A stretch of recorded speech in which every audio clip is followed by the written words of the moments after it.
Olá, gente boa aqui do canal, Paulo Maulete Corrêa, mais uma vez com vocês. Hoje, para tratar de poesia.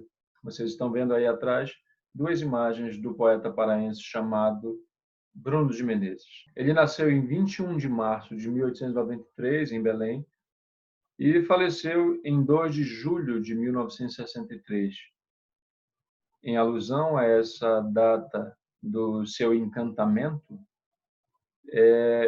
eu vou apresentar aqui no canal 3 vídeos. Esse é o primeiro, em que eu vou mostrar um panorama geral a respeito da obra do Bruno de Menezes, e depois a gente tem na sequência mais 2 atividades. Uma é a entrevista com meu amigo, pesquisador da obra do Bruno de Menezes, Rodrigo Vanzeler, e a outra é um bate-papo também com Eveline Cavalcante, que é sobrinha neta do Bruno de Menezes. E aí vai partilhar um pouquinho do que ela tem a considerar como alguém que é de letras e que é da família do Bruno de Menezes, né?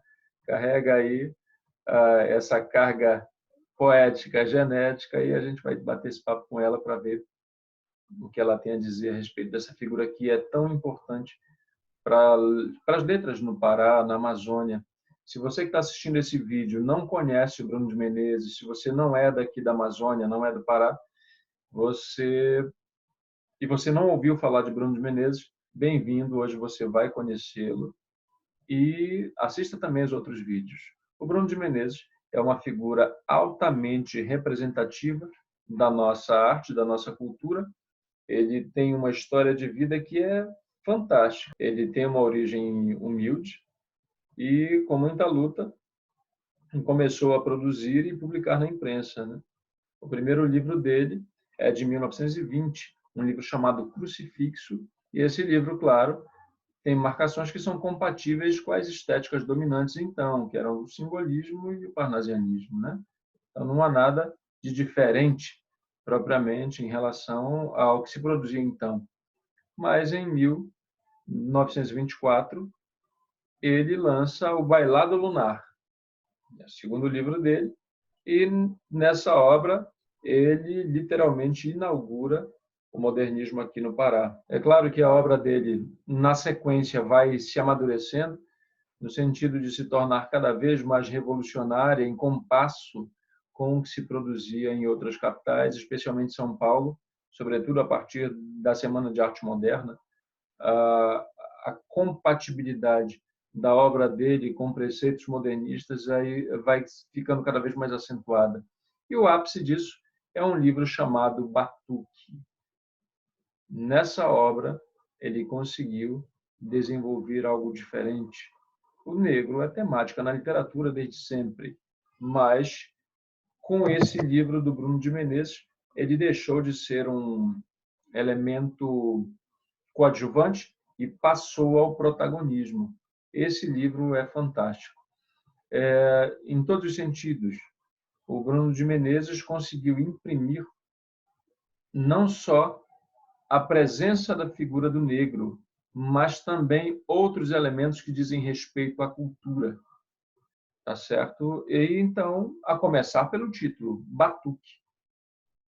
Batuque, um instrumento de percussão, e esse instrumento ressoa na obra do Bruno de Menezes. E aí eu vou ler. Hoje eu só vou ler, vocês não vão visualizar o texto, porque é música. Batuque é música, portanto tem que ouvir. Um poema que abre o livro tem uma cantiga popular, uma trova popular, na sua abertura. Nega que tu tem, marimbondo, sinhá, nega que tu tem, marimbondo, sinhá. É a cantiga de Batuque. Aí depois vem o texto propriamente dito do Bruno de Menezes. Eu vou procurar fazer a leitura de modo mais acelerado para vocês sentirem a percussividade dos versos. Rufa o batuque na cadência alucinante do jongo do samba na onda que banza, desnalgamentos, bamboleios, sapateios, cirandeios, cabindas cantando lundus de cubatas. Aqui é um pouquinho truncado para se ler porque a pontuação é totalmente frouxa. Tudo aquilo que a gente vê, por exemplo, em versos do Mário de Andrade, no próprio Macunaíma também, essa entre aspas, esse desleixo em relação ao uso da vírgula, ao uso da pontuação de um modo geral, a gente vê aqui. E isso não é propriamente um erro, é um efeito, no sentido de realmente embolar as coisas e causar, em alguns casos, até uma acentuação da ambiguidade do texto. Tá? Tem uma passagem aqui em que a percussividade é muito mais acentuada. Olha. E o batuque batendo, a cantiga cantando, lembram na noite morna da tragédia da raça. Então, batuque batendo, essa bilabial, e depois cantiga cantando, toda a percussividade aqui por meio do uso dessas aliterações. É um livro carregado de sensualidade e nem por isso, como por exemplo nesse outro poema, Alma e Ritmo da Raça. A luz tateou a nudez de baunilha do corpo que cheira a resina selvagens.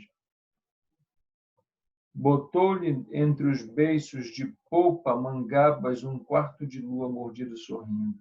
E aí ele vai falando do corpo da mulher nos movimentos da dança. No rosto crioulo, 2 sóis de jarina brilhando nos olhos. Jarina aqui é uma espécie de amêndoa, um marfim vegetal de cor branca, né? É uma referência a isso.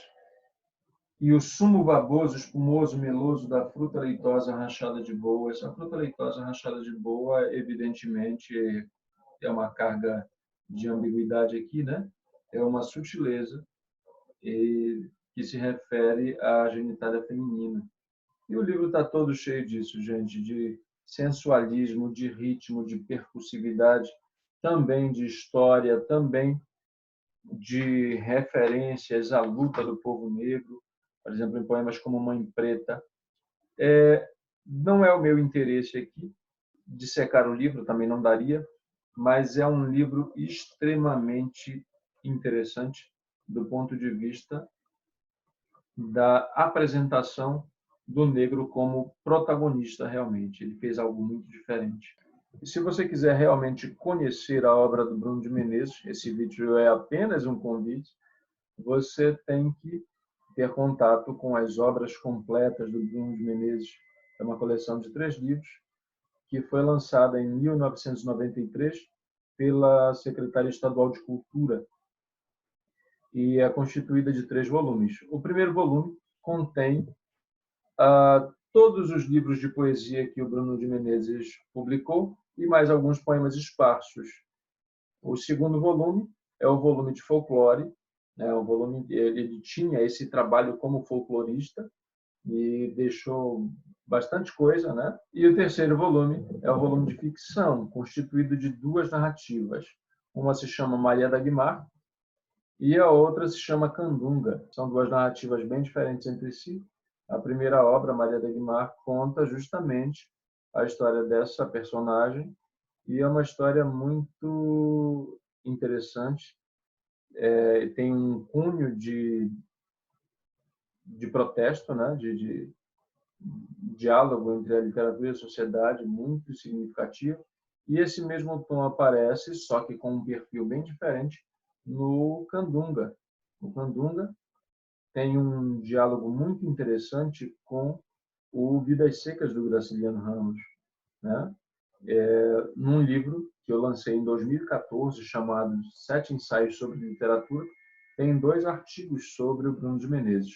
Um trata da poesia, eu vou passando de livro a livro dele e mostrando que a figura da mulher, por exemplo, vai ganhando carne na medida em que ele vai evoluindo até chegar ao batuque, né? No primeiro livro, o crucifixo é simplesmente uma mulher assim inatingível, é quase uma santa. Já no Bailado Lunar, a gente consegue perceber já uma silhueta feminina, até que aparece aquela mulata da trunfa cheirosa no batuque, tá certo? Então essas são algumas considerações que eu fiz a respeito da poética do Bruno de Menezes. Em relação à narrativa, é focada no outro artigo, especificamente sobre o Candunga, e eu fiz uma literatura comparada com o Vidas Secas. Então, o que acontece? Qual que é o enredo dessa obra? No Vidas Secas, você tem os retirantes fugindo da seca, no âmbito ainda do Nordeste. E no final, você tem uma espécie de esperança de encontrar uma tal da Terra da Promissão, né? A Terra Prometida. E no romance do Bruno de Menezes, eles são contemporâneos, viu? É como se fosse a pós-escritura, a pós-ação, a continuação da ação que se vê lá no Graciliano Ramos. Então, a história do Candungas é a vinda de nordestinos para cá, para colonizar e formar as cidades que foram crescendo na linha do trem. Então, tem cada cena assim muito forte. E nessa obra a gente vê uma interface muito significativa com a própria biografia do Bruno de Menezes, que era uma figura ligada, por exemplo, ao cooperativismo. Então, essa é uma temática que aparece dentro do romance do Candunga. É o nome de um personagem, tá certo? Então, fica o convite para vocês conhecerem esse grande autor, esse grande poeta, esse grande ícone da nossa cultura. O Bruno de Menezes deixou muita coisa e muita coisa ainda há para ser descoberta. Em breve, certamente vai aparecer muito mais coisas por aí em torno dessa figura icônica da nossa cultura, que é o Bruno de Menezes. Então, o vídeo de hoje tinha somente esse propósito de apresentar sutilmente essa figura, porque quem vai fazer realmente o negócio mais detalhado são os meus convidados, o Rodrigo Vanzeler e a Eveline Cavalcante, parente do Bruno de Menezes. Rodrigo, pesquisador, Eveline, familiar, e eu sou apenas um leitor, gente. Tá certo? Não esquecendo que se você tem gostado do que a gente está desenvolvendo aqui no canal, faça a sua inscrição, ative as notificações, fique atento, porque sempre está aparecendo coisa nova, coisa diferente, coisa interessante. E aí, de repente, é do seu agrado. Por favor, os que estiverem realmente gostando, indiquem para as pessoas que também tenham o mesmo perfil de interesse. E aí a gente vai ganhando mais espaço, o trabalho vai crescendo e a gente vai avançando na nossa difícil tarefa de combater o vírus letal da ignorância. Grande abraço, muito obrigado e sempre reavivar a nossa memória e lembrar que essa terra é terra de grandes poetas, é terra de grandes escritores, é terra de grandes artistas. Grande abraço, até a próxima.